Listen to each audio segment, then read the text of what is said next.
Hello બાળ મિત્રો, નમસ્કાર. મારી યુટ્યુબ ચેનલમાં તમારું સ્વાગત છે. હું કોમન એન્ટ્રન્સ ટેસ્ટ અને નવોદય પ્રવેશ પરીક્ષા બંનેની તૈયારી યુટ્યુબ ચેનલમાં કરાવું છું. અને બંનેના વિડીયો તમે જોતા રહેજો અને સાથે સાથે નોટ પણ બનાવજો. નોટ બનાવેલી હોય તો તમારે તેમાંથી તૈયારી કરવા થાય. અને જો વધારે ન સમજાય તો વિડીયોને વધારે ને વધારે પુનરાવર્તન કરવાનું. અને મેં બધા વિભાગના અલગ અલગ પ્લેલિસ્ટ પણ મૂકેલા છે, તો પ્લેલિસ્ટમાંથી જઈને તમારે ઝડપથી મારા વિડીયો મેળવી શકાય. એટલા માટે પ્લેલિસ્ટમાં જવાનું.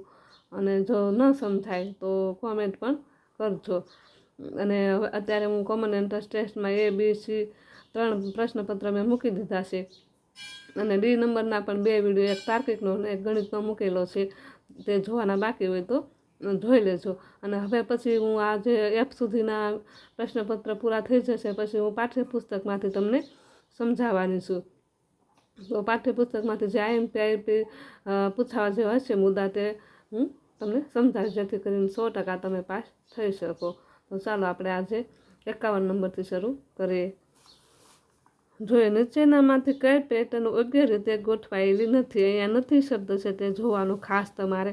તો આ એ નંબરની પેટર્ન જોઈએ ને તો આ 4 + 5 કરીએ તો 9 થાય, 5 + 6 કરીએ તો 11 થાય, 9 + 11 કરીએ તો 20 થાય. આ પેટર્ન બરાબર છે.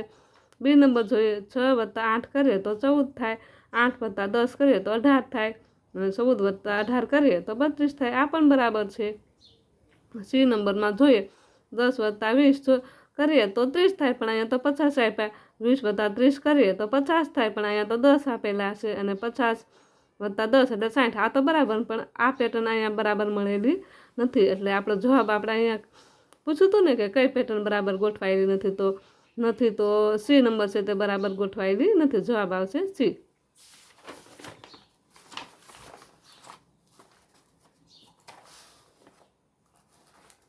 આ એક વર્તુળ આપેલું છે 52 નંબરમાં. એક સ્કૂલમાં વિવિધ રમતો માટે 2000 રૂપિયાની ફાળવણી કરી તો ખો માટે કેટલા રૂપિયાની ફાળવણી છે?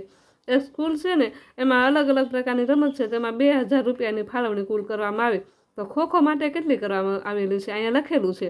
આ ક્રિકેટ છે, ખો છે, હોકી છે ને કબડ્ડી છે. આખું વર્તુળ છે એ 2000નું છે. બરાબર. હવે 2000માંથી 2 ભાગ પાડીએ એટલે 1000ના 2 ભાગ પડે, આ 1000નો ને આ 1000નો. હવે આમાં પણ 3 ભાગ પડેલા છે, એટલે પહેલાં આપણે 2 ભાગ પાડીએ વચ્ચે. એટલે 2 ભાગ પાડીએ એટલે આ 500નો ને આ 500નો. આ 500નો ભાગ છે, પણ આમાં પણ 2 ભાગ પડેલા છે, એટલે 500ના 2 ભાગ 250, 250 થાય. એવી રીતે ભાગ પાડી દેવાના. અને પછી તમારે શોધવાનું. અહીંયા તમને ખોનું પૂછેલું છે. આમાં 1000 છે, આમાં 500 છે, આમાં 250 અને આમાં 250. તો ખોવાળા બોક્સમાં કેટલા છે? તો કે 500. આવી રીતે તમે જવાબ મેળવો ને તો એવી રીતે પણ તમારે આવી જાય કે 500 રૂપિયા તે ફાળવણી કરવામાં આવેલ છે. ને એવી રીતે ન કરું તો છેદ ઉડાડીને પણ થઈ શકે. આખો ભાગ છે એ 4, આના આપણે ભાગ કરીએ તો 4 ભાગ થાય. 4માંથી 1 ભાગ છે તે ખોનો ભાગ છે, એટલે 1/4 આવી રીતે 2000 × 1/4, 4 × 5 = 20 અને આ 2 0 એટલે 500 રૂપિયા આવી જાય. આવી રીતે પણ જવાબ આવી શકે. જવાબ આવે B. 53 નંબર જોઈએ. અત્યારે ઘડિયાળમાં 7:15 થાય છે. બરાબર 3 કલાક અને 30 મિનિટ પછી ઘડિયાળમાં કેટલો સમય બતાવશે? હવે અત્યારે હાલમાં ઘડિયાળમાં જોઈએ તો 3:15 થઈ. તો હવે 3 કલાક ને 30 મિનિટ એટલે કે 3.5 કલાક પછી કેટલો સમય બતાવશે એમ. તો આપણે જોઈએ તો આ કલાકને મિનિટમાં જોઈએ. 7 કલાક અને 15 મિનિટ પછી આ જે છે 3 કલાકનો વધારો થશે. 3 કલાક અને 30 મિનિટનો વધારો 30 મિનિટ. હવે આના બંનેનો સરવાળો કરો તો 45 મિનિટ થાય, અને આનો બંનેનો સરવાળો કરો તો 10. તો 10 ને 45 ભાગેલા. હવે પછી જ્યારે આપણે અત્યારે 7:15 હોય, પણ આ એટલી 3.5 કલાક એમાં ભેળવી નાખીએ એટલે 10 ને 45 મિનિટ આપણને ઘડિયાળમાં જોવા મળે. તો ઓપ્શન સીમાં છે 10 અને 45. 54 નંબર જોઈએ. 7000 + 700 + 70 આ છે ને એ અપૂર્ણાંકમાં બતાવેલા છે. 7/10 + 7/100 બરાબર કેટલા થાય એમ. તો આપણે આ આટલા બરાબર છે. આનો સરવાળો થઈ શકે, પણ આનો સરવાળો કેવી રીતે કરવો? તો પહેલાં તમારા જે અપૂર્ણાંક છે ને એમાં દશાચિહ્નમાં તમારે રૂપાંતર કરી નાખવાનું. એટલે 7/10 છે ને, તો તમારે એનું દશાચિહ્નમાં રૂપાંતર કરવા માટે અહીંયા 10 છે. તો એક પછી તમારે દશાંશ ચિહ્ન મૂકવાનું. અહીંયા પહેલાં 7 મૂકી દેવાના, પછી એક 7 મુકાઈ ગયો એકમ, પછી દશાંશ ચિહ્ન મૂકવાનું, તો 0 આગળ એટલે 2 અંક થઈ ગયા. પછી એવી રીતે અહીંયા 7 છે તો અહીંયા નીચે 3 અંક છે, તો તમારે અહીંયા 2 0 છે ને એટલા માટે 2 0 પછી 2 અંક પછી તમારે દશાંશ ચિહ્ન મૂકવાનું. તો અહીંયા દશાંશ ચિહ્ન તમારે ક્યાં મૂકાશે? પહેલાં 7, આ 7ના 7 મૂકવાના, પછી 0, પછી દશાંશ ચિહ્ન અને પછી 0. એવી રીતે 3 અંક બની ગયા. અહીંયા 2 અંક, અહીંયા 10 હતા એટલે 2 અંક, અને દશાંશ ચિહ્ન 0, 1 0 હોય તો 1 પછી, 2 0 હોય તો 2 પછી. એવી રીતે તમારે દશાંશ ચિહ્નમાં રૂપાંતર કરી નાખવાનું અને પછી તેનો તમારે સરવાળો કરવાનો. આ 7000 આપણે ખાસ ધ્યાન રાખવાનું, એકમની છે એકમ, દશકની છે દશક, 100ની છે 100, એવી રીતે અંક મૂકવાના, નહીં સરવાળો ખોટો આવે. એટલે 7770, પછી આને જેવી રીતે 0.70 અને 0.07 એવી રીતે આવી રીતે મૂકવાના. પછી આમ તમારે એનો સરવાળો કરવાનો આવી રીતે. આમ તમે સરવાળો કરીએ તો 7770.77 આવે. તો આપણે ડીમાં છે 7770.77 જવાબ આવે ડી. 55 નંબર જોઈએ. 3 અંકની મોટામાં મોટી સંખ્યામાંથી 3 અંકની નાનામાં નાની સંખ્યા બાદ કરતાં કઈ સંખ્યા મળે? આ નાનો અંક ને મોટા અંકની નાનામાં નાની ને મોટામાં મોટી સંખ્યા બાબતે મેં જે નવોદયનો અંકગણિતનો જે વિડીયો છે ને તે મૂકેલો છે, તે તમારે ખાસ જોઈ લેવાનો, એટલે તમને આ સમજાઈ જશે. તો હું તમને સમજાવું તો કે અહીંયા પહેલાં તમને કીધું કે મોટામાં મોટી 3 અંકની સંખ્યા કઈ છે? તો કે 999, અને નાનામાં નાની 3 અંકની તો કે 100. તો 999માંથી 100 બાદ કરીએ તો 899 જવાબ આવે. તો 899 છે બીમાં, 899 જવાબ. 56 નંબર જોઈએ. 1 થી 15માં આવતી અવિભાજ્ય અંકોની કુલ સંખ્યા લખો.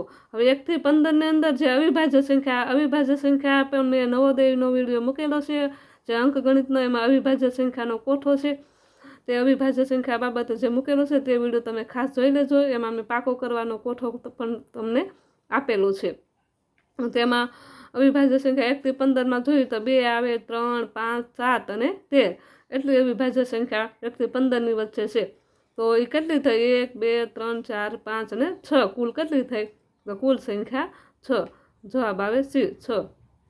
57 નંબર જોઈએ. અહીંયા એક આકૃતિ આપેલી છે. આપેલ આકૃતિમાં 1/4 ઘડિયાળના કાંટાની દિશામાં ફેરવતા તે કેવી દેખાશે? ઘડિયાળની દિશામાં એટલે આવી રીતે ઘડિયાળ, આ વિરુદ્ધ દિશા પણ આ દિશા, એટલે આપણે આમાંથી કોઈ એક ચિહ્ન નક્કી કરી લેવાનું. આ એક ચિહ્ન છે, આ સરવાળાનું ચિહ્ન નક્કી કરું તો 1/4 એટલે આ સરવાળાનું ચિહ્ન જે હશે એ અહીંયા આવી જશે, અને આ બાદબાકીનું ચિહ્ન અહીંયા આવી જશે. પણ આ બાદબાકીનું ચિહ્ન જે આવું આડું છે ને એવું આડું નહીં રહે, પણ આવી રીતે આમ ઊભું થઈ જશે. તો તેવું આપણે શોધવાનું. આ એ નંબરમાં જ છે. જો આ સરવાળો છે એ અહીંયા આવી ગયો, આ બાદબાકી અહીંયા આવી ગઈ, ને આવી રીતે થઈ ગઈ. તો જવાબ આવશે એ. 58 નંબર જોઈએ. નીચે પૈકી કયા મૂળાક્ષરમાં કાટખૂણાની સંખ્યા સૌથી વધુ છે?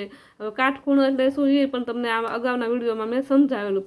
એના ખૂણાની સંખ્યા આ એફ છે, તો એફમાં કેટલા ખૂણા બનશે? અહીંયા 1, અહીંયા 2 અને 3 બને, એટલે એફમાં વધારે નથી, 3 છે. પછી આ એમ ને એન, એ બે તો એવા છે કે એમાં કાટખૂણા બનતા જ નથી, લઘુ ખૂણા બને, એટલે આ બે તો આવે જ નહીં. હવે આ એસમાં જોઈએ તો આવી રીતે આ મોટો એસ બનાવી નાખવાનો પહેલાં.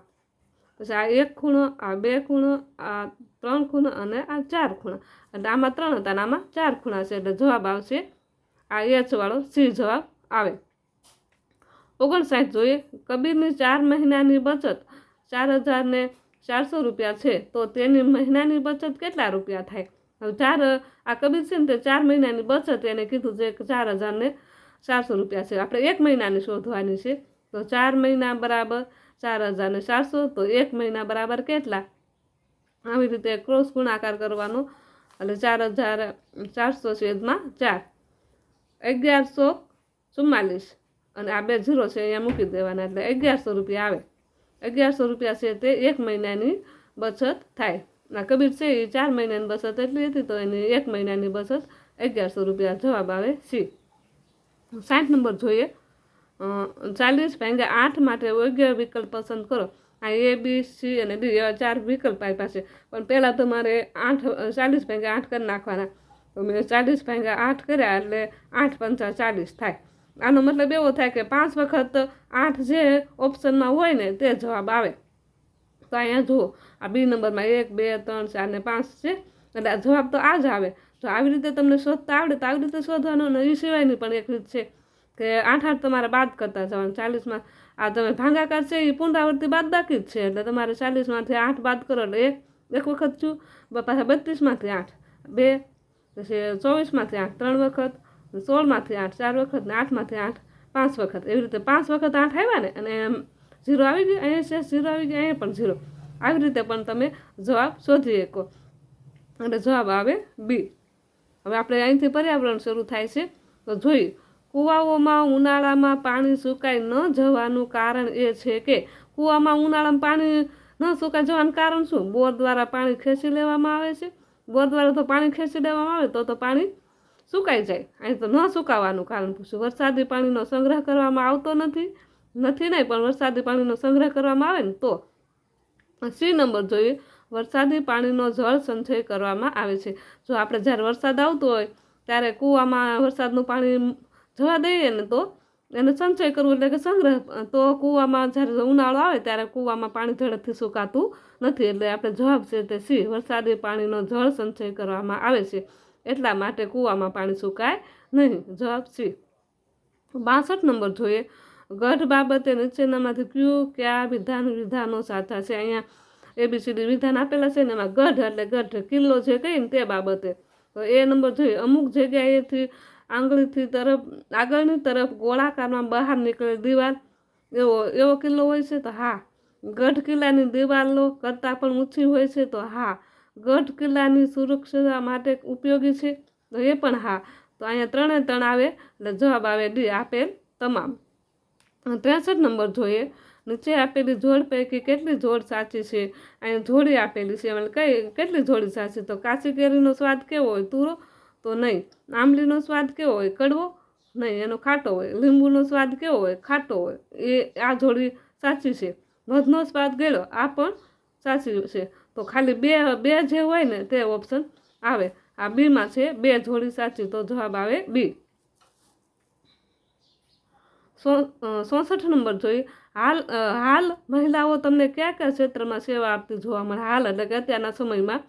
તો કે રમતગમતમાં, હા, રમતગમતમાં પણ મહિલાઓ હોય, પછી અવકાશમાં પણ હોય, પોલીસમાં પણ હોય, અને શિક્ષકમાં પણ હોય. આ બધાયમાં મહિલાઓ આપણને જોવા મળે છે, એટલે કે જવાબ આવે ડી, આપેલ તમામ.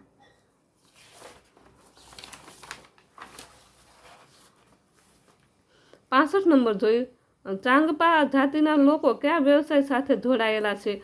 તો પાઠ્યપુસ્તકમાં છે કે ચાંગપા જાતિના લોકો છે તે પશુપાલન સાથે જોડાયેલા છે. જવાબ આવે બી. 66 નંબર જોઈએ. નીચેનામાંથી કયા જૂથના પદાર્થ પાણીમાં ઓગળે છે? તો અહીંયા તમે જોઈએ તેલ ન ઓગળે, અહીંયા પણ સીમાં પણ તેલ છે એ પણ ન ઓગળે, આ ચોકનો પાવડર એ પણ ન ઓગળે બીમાં. અને બી નંબરમાં છે મીઠું, સાકર અને સંચળ. આ ત્રણેય વસ્તુ એવી છે કે જે પાણીમાં ઓગળી જાય, એટલે જવાબ આવે ડી. 67 નંબર જોઈએ. નીચેનામાંથી કયું રાજ્ય દરિયા કિનારો ધરાવતું નથી? તો પશ્ચિમ બંગાળ પણ ધરાવે, આંધ્રપ્રદેશ પણ ધરાવે, મહારાષ્ટ્ર પણ ધરાવે, પણ ઝારખંડ છે તે ધરાવતું નથી. તમે મારી યુટ્યુબ ચેનલમાં જોડાયેલા રહેજો. હું તમને પાઠ્યપુસ્તકમાં નકશા સાથે આ બધું સમજાવીશ. નીચેનામાંથી કઈ કુદરતી આપત્તિ છે? તો અકસ્માત. કુદરતી આપત્તિ એવી એટલે કે એની રીતે થતી હોય, કુદરતી રીતે થતી હોય તેવી આપત્તિ. તો અકસ્માત પણ નહીં, આંતક પણ નહીં, હુલ્લડ પણ નહીં. આ જે અનાવૃષ્ટિ છે તે એક કુદરતી આપત્તિ છે. જવાબ આવે સી. 69 જોઈએ. નીચેનામાંથી કયું જોડકું સાચું નથી? મદારી, તો સાપ એ સાચું. મદારી ટોપલી પણ હોય એ પણ સાચું. મદારી બિન વગાડે એ પણ સાચું, પણ મદારી જોડે ટ્રેક્ટર ન હોય, એટલે જવાબ આવે ડી. 70 નંબર. પર્વતારોહણ એટલે શું? એ પર્વતની પ્રદક્ષિણા કરવી? નહીં, ખોટું. પર્વતની ઉપર ગબડવું? એ પણ ખોટું. પર્વતની તળેટીમાં જવું? એ પણ ખોટું. પણ જવાબ આવે ડી, પર્વત પર ચઢવું, એટલે કે પર્વતારોહણ એટલે કે પર્વત પર ચઢવું. જવાબ આવે ડી. 72 નંબર જોઈએ. મુકાદમ એટલે કે પ્રતિનિધિ બાબતે નીચેનામાંથી કયા વિધાન સાચા છે? તો પહેલું વિધાન છે મુકાદમ ગામ લોકોને લોન આપે. આ વિધાન સાચું, કેમ કે ગામ લોકો હોય એ શરૂ થાય ત્યારે પૈસા તો એની આગળ ન હોય, એટલે એને લોન રૂપે થોડાક પૈસા પણ જે મુકાદમ હોય તે આપતા હોય છે. પછી મુકાદમ ફેક્ટરીનો માલિક હોય ને, એ ખોટું છે. મુકાદમ ગામ લોકોને ફેક્ટરીમાં કામ શોધવામાં મદદ કરે છે. આ વાક્ય સાચું છે. અને પહેલું અને ત્રીજું વાક્ય છે, આ જે ઓપ્શનમાં હોય તે આપણું જવાબ આવે. એટલે ડીમાં છે ત્રીજું અને પહેલું અને ત્રીજું જવાબ આવે ડી.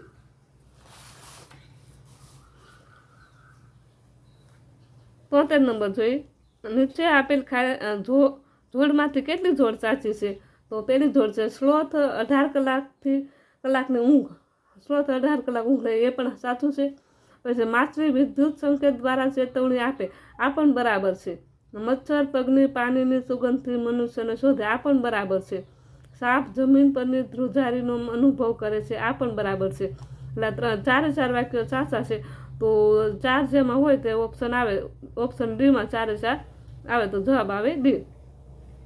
પછી આવે 74. નીચેનામાંથી મચ્છરો માટે કયું વિધાન ખોટું છે? ખોટું વિધાન શોધવાનું. એ જોઈએ, બધા જ પ્રકારના મચ્છર મેલેરિયાનો રોગ ફેલાવે છે. આ જ વાક્ય ખોટું છે, કેમ બધા પ્રકારના મચ્છરો મેલેરિયાનો રોગ ફેલાવતા નથી. આ વાક્ય ખોટું.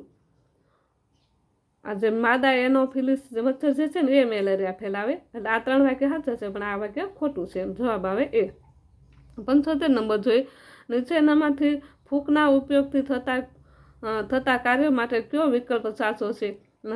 ફૂંક મારવાથી કયા કયા કાર્ય કરી શકે? તો 1 નંબર છે તો ચશ્માના કાચ સાફ કરવા, હા આ થઈ શકે. ગરમ વસ્તુને ઠંડી કરવી, હા એ પણ થઈ શકે. અને ફૂગો ફૂલાવવો એ પણ આપણે ફૂંક મારવાથી કરતા હોય. પણ આ જે 3 નંબરનું છે ગિટાર વગાડવી, એ ગિટાર વગાડવામાં ફૂંકની જરૂર પડે નહીં. એટલે 1, 2 અને 4 નંબર જે હોય તે ઓપ્શન આવે. આપણે ડીમાં છે 1, 2 અને 4. એટલે જવાબ આવે ડી. 76 નંબર જોઈએ. નીચે આપેલ ફળો પૈકી કયા જૂથના ફળો ખાટો સ્વાદ ધરાવે છે? તો અહીંયા જોઈએ તો આ કેરી ન આવે. સફરજન પણ અહીંયા આ બોર, આંબલી, કેરી અને આમળા, આ 3 વસ્તુ એવી છે જે ખાટો સ્વાદ ધરાવે છે. પણ અહીંયા સફરજન છે ખાટો સ્વાદ નથી ધરાવતા, સીતાફળ નહીં, અને ચીકુ. એવી રીતે આ આખું ગ્રુપ, આ એ નંબરનું આખું ગ્રુપ છે જે ખાટો સ્વાદ ધરાવે છે. પછી 77 નંબર જોઈએ. રાત્રે અવકાશ દર્શન વખતે અવકાશમાં શું જોવા મળે? તો રાત્રે આપણે જ્યારે અવકાશ દર્શન કરતા હોઈએ ત્યારે ઓપ્શન નંબર ડી, ગ્રહ, ઉપગ્રહ અને તારા જોવા મળે. 78 નંબર જોઈએ. કયા ખોરાકમાં ઝડપથી ફૂગ લાગી જાય? તો બ્રેડ છે, એ નંબરમાં બ્રેડ છે તે ખોરાકમાં ઝડપથી ફૂગ લાગી જાય. જવાબ આવે એ.